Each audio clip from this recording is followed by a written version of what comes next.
Welcome. Welcome home. And Caroline, welcome home. Thanks, Pat. And Jim. Welcome home.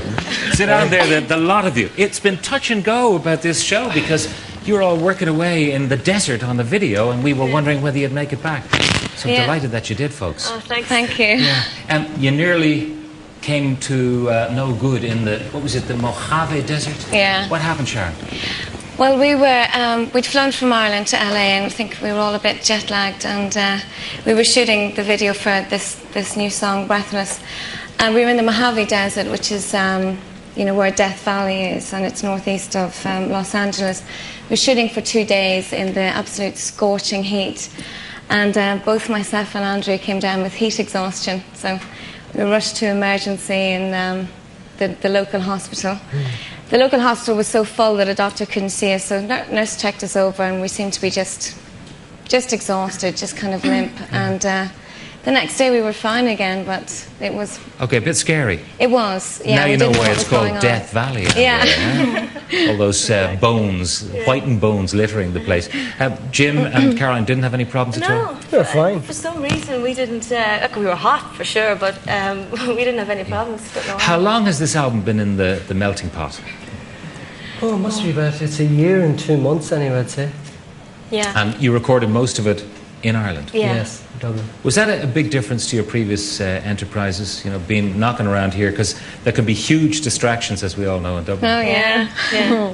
No, it was just wonderful to be at home and doing it. I mean, to be able to, you know, go home to our own houses, and that's the real luxury of it. And just have the freedom to do it here for a change. Yeah. I was talking to Barry Gaster earlier about your plans for the next couple of years. I mean, it's all laid out, isn't it? What's going to happen, Jim? Well, we're just starting promo. Actually, this is pretty much the start of it. We're doing the Fla in London. We're headlining that gig, and we're doing a lot of promo around the UK and Europe. And we get into some serious rehearsals, and then we start live touring. But I think we're going to be on the road basically for about a year and a half. Really? And do you know which territories and when you're going to them? Roughly. We're starting off with Europe, and then we're going to concentrate quite a bit more on America this time as well. But we're going to get in Southeast Asia, Australia, and Japan as well. Yeah, just tell me the territories that you've definitely conquered so far that have succumbed to the Corrs, Andrea. I think we've done well here. I think you have. Australia, Britain, definitely. All over Europe, Germany, really. France. Yeah, they've done really well. I think Singapore, Malaysia. Yeah. All over Southeast Asia. All over Southeast Asia. Yeah, we've done pretty well, pretty much. Yeah, everywhere. now you obviously have great talent and great appeal, but I mean, in your wildest dreams when you were setting out on this great adventure, I think it was, what, 10 years ago that you kind of formally became the band. Did you ever imagine it could be like this? No. I think we definitely, I mean, we've said it before, but we were so naive, and I mean, I didn't even want to do this. No, I'm only joking. Oh, we did have a goal set, Yeah. you know, we did aim very high, there's no doubt about that. And I think we absolutely loved what we're doing, and we are very, very lucky to be doing something that we're talented at, you know. Yeah, we're very lucky to there be. is, and you've seen this footage before because it came from your house, but this is you guys. Oh, no. a long Don't do it. time ago. No, it looks fine, honestly. Honestly, I swear. Have a look at this. You're cruel. Oh, God.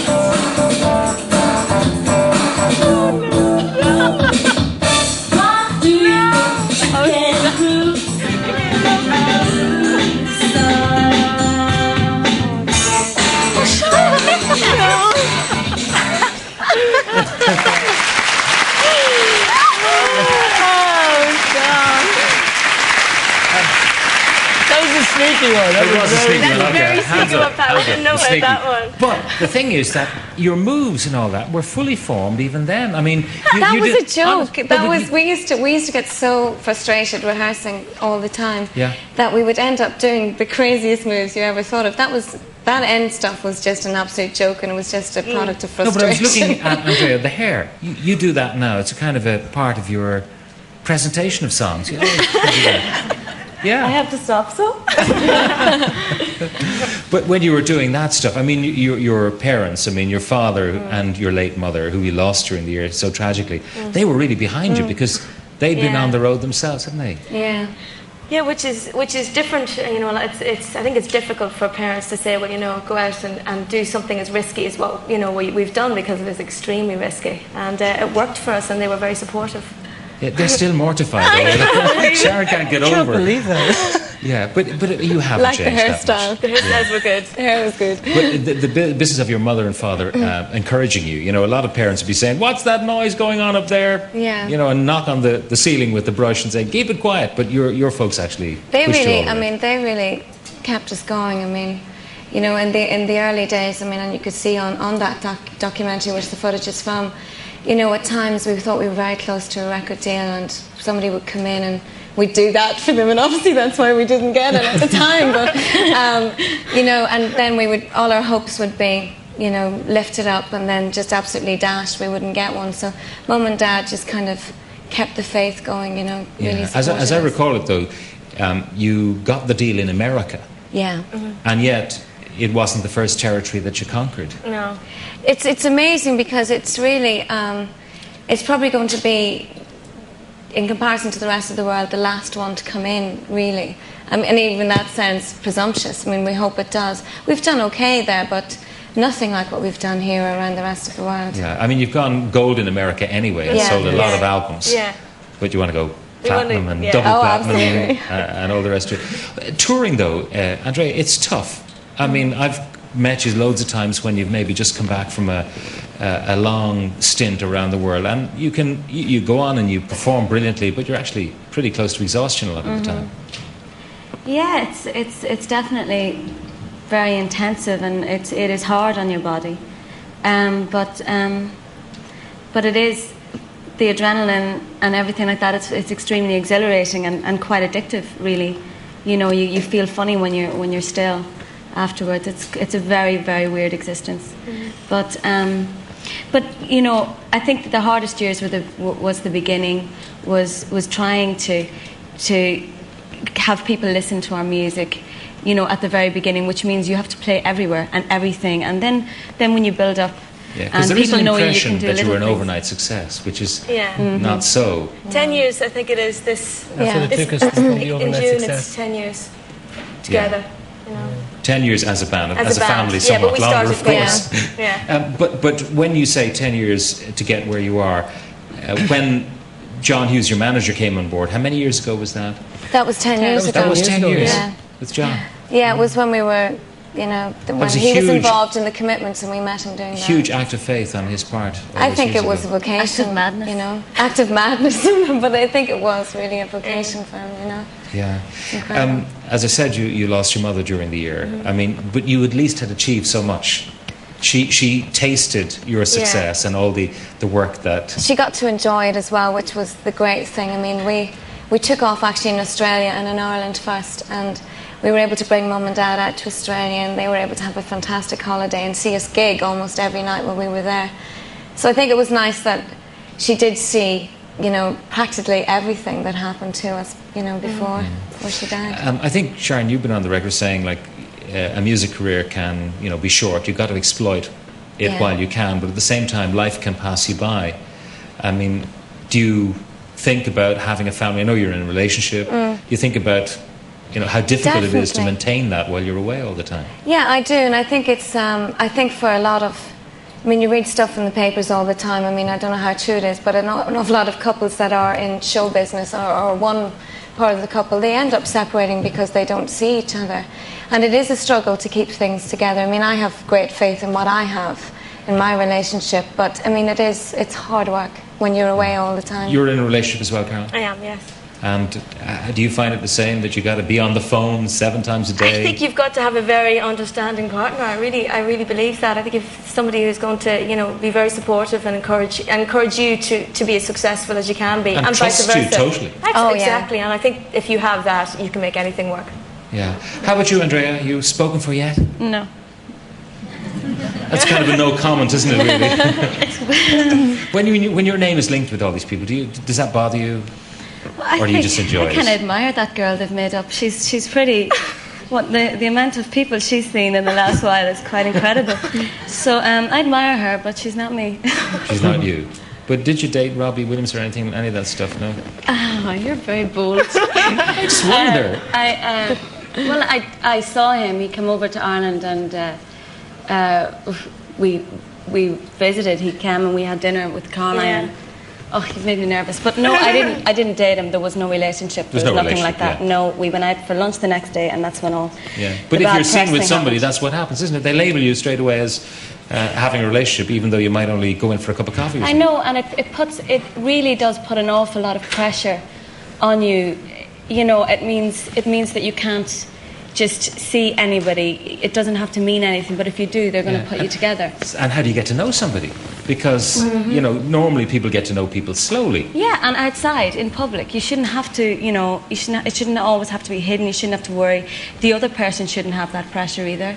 Yeah. That you know, if somebody goes out with me, that the thought that they think that they're going to be in the papers because of it, it's not right. Sure, and I saw pictures of you like taken through on the balcony of a hotel in Paris or something. I mean, that was really unfair. That really got to me. That really got to me. Yeah, it reminded me of those pictures of Marlon Brando taken in that castle in Cork when he was over shooting a movie that never happened, in his underwear.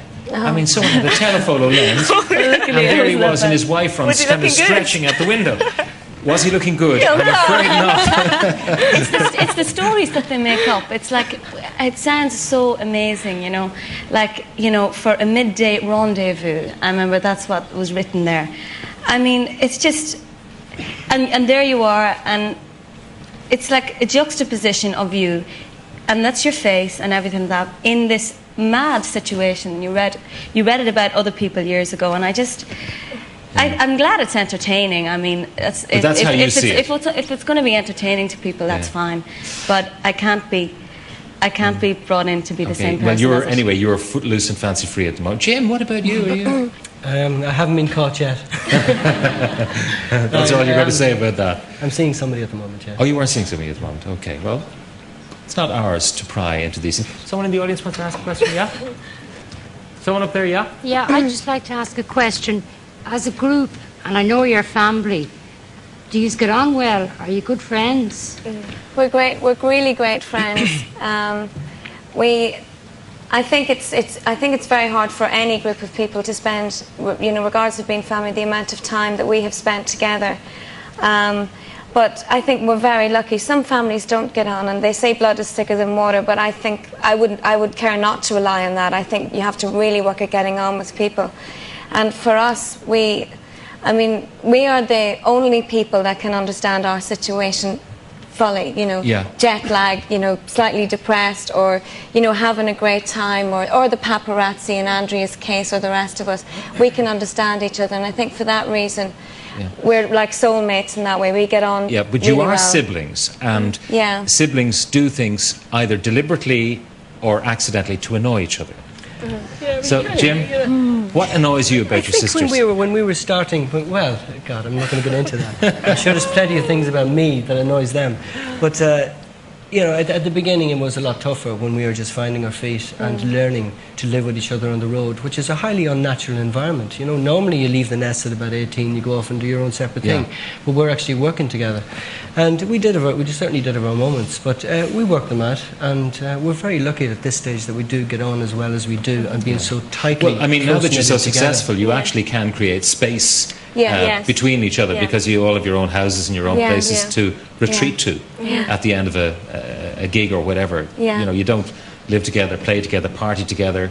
You actually have separate lives. When are we going to see you performing in a stadium or a concert setting in Ireland? Well, it's kind of a bit of a secret, but we're hoping at the very end of the whole tour that we'll come back and do a very biggie. Because in our title sequence we have you in Lansdowne Road. Noticed it, It's the opening sequence. Thank you for permission, by the way, to use your footage in that sequence. So, I mean, that was huge. Yeah. So you're going to top that the next time. I'm going to try anyway. The album, In Blue, coming out mid-July, I think? Yeah. I think it's around the 14th. No, I think it's around the 14th. Oh, right, maybe 14th of July. And the single we heard, Breathless, is coming out at the end of June. Are you looking forward to the tour, Andrea, or is it something that you kind of dread slightly? I'm definitely more looking forward to it. I think it's going to be, I mean, the thought of playing these new songs on the album is is exciting in itself. And we're more used to it over the years. I don't worry about the things I used to worry about. I won't do that anymore. What sort of things do you worry about? Well, it doesn't really matter at the end of the day what the thing, you know, the little things that worry you. You know, I think I realise, and we've learned over the years, you know, I think it's like everybody growing up, but you can get kind of neurotic about things, and it is only a day, and it is only entertainment, and yeah, it's just one thing that went wrong, and just forget about it. But and move on. Were you all control freaks because you were so tight together growing up that when you had to cede certain things to other people, you know, the way your sound is produced?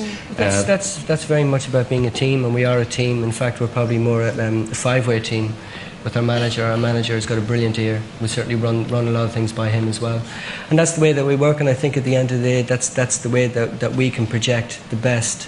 We'll put our best foot forward, certainly, is by cooperating together and working totally as a team.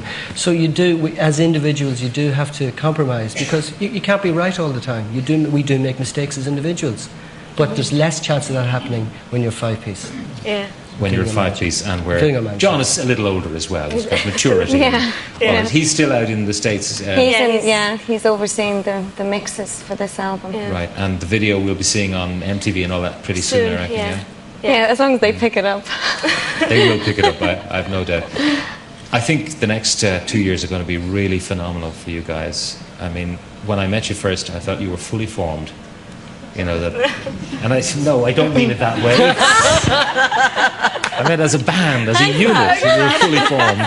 That as well, okay. So I think it's going to happen for you in the United States. And look, thank you very much for making the effort, because it was touch and go to get back to be with us tonight on the final Not at all. It's a pleasure. Late Late Show this season. Not at all. Thanks a million. Thank you.